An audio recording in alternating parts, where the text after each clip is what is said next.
ہم نے بچپن میں یہ بات ضرور سنی ہوگی کہ اگر ہم نماز نہیں پڑھیں گے تو اللہ تعالیٰ ہمیں سزا دیں گے۔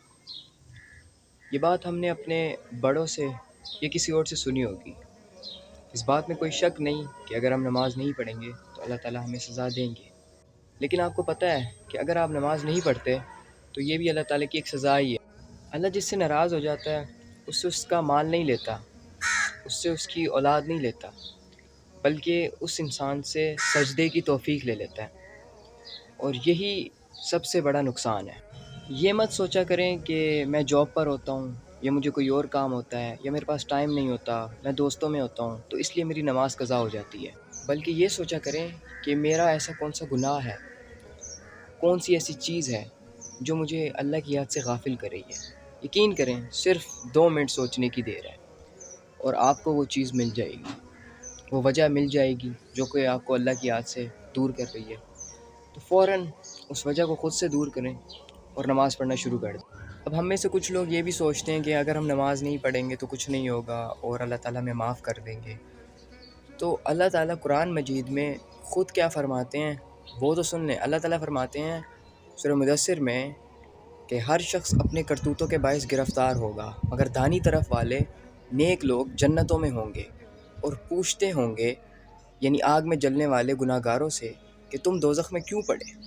وہ جواب دیں گے کہ ہم نمازیوں میں شامل نہ ہوئے، اور نہ ہم فقیروں کو کھانا کھلاتے تھے، اور ہم بحث کرنے والوں کے ساتھ مل کر بحث کرتے تھے، اور روز جزا کو جھٹلاتے تھے، یہاں تک کہ ہمیں موت آ گئی۔ اب ان آیات میں اللہ تعالیٰ اہل دوزخ کی کوالٹیز بتا رہے ہیں ہمیں، اور ان کوالٹیز میں ایک کیا ہے کہ نماز نہ پڑھنا۔ تو یہیں سے اندازہ لگا لیں کہ نماز کتنی امپورٹنس رکھتی ہے ہماری زندگیوں میں۔ اچھا آپ ایک بات بتائیں کہ ہم پر ایک دن میں کتنی نمازیں فرض ہیں؟ 5، اور ایک نماز کو پڑھنے میں نا تقریباً 10 سے 20 منٹ لگتے ہیں، بلکہ اس سے بھی کم۔ تو اگر آپ 5 نمازوں کے ٹوٹل ٹائم کو کاؤنٹ کریں نا تو تقریباً دن کا 1.5 گھنٹہ بھی نہیں لگتا، 1.5 گھنٹہ بھی نہیں بنتا اگر آپ 5 نمازوں کے ٹوٹل ٹائم کو کاؤنٹ کریں۔ اور اللہ تعالیٰ نے آپ کو ایک دن میں کتنے گھنٹے دیے ہیں؟ 24 گھنٹے۔ تو جس اللہ نے آپ کو ایک دن میں 24 گھنٹے دیے ہوئے ہیں، آپ اس اللہ کے لیے تقریباً دن کا ٹوٹل 1.5 گھنٹہ نہیں نکال سکتے۔ اچھا اب کچھ لوگ اس شیطان کے بہکاوے میں بھی آئے ہوئے ہیں کہ ابھی جوان ہیں، ابھی کر لو گناہ، یا بعد میں جی توبہ کر لیں گے جب تھوڑی زیادہ عمر میں جائیں گے، یا بڑھاپے میں توبہ کر لیں گے۔ یہ بالکل غلط کانسیپٹ ہے۔ حشر کے دن مین سوالوں میں یہ بھی ایک سوال ہے کہ جوانی کہاں گزاری؟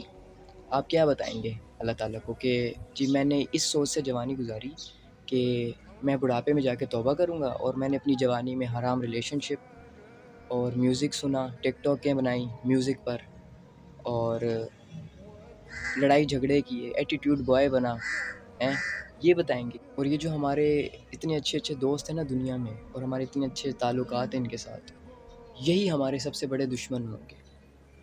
یہ میں نہیں بلکہ اللہ تعالیٰ خود فرماتا ہے جو آپس میں دوست ہیں اس روز ایک دوسرے کے دشمن ہوں گے، مگر پرہیزگار کہ وہ باہم دوست ہی رہیں گے۔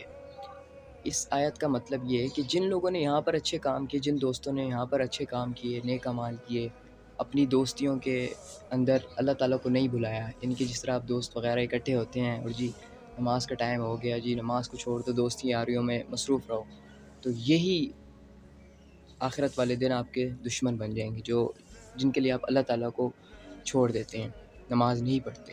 لیکن جو آپس میں جو یہاں پر بھی اچھے کام کرتے، جو یہاں پر بھی نمازیں پڑھتے تھے اکٹھے، تو وہ وہاں پر بھی دوست ہی رہیں گے۔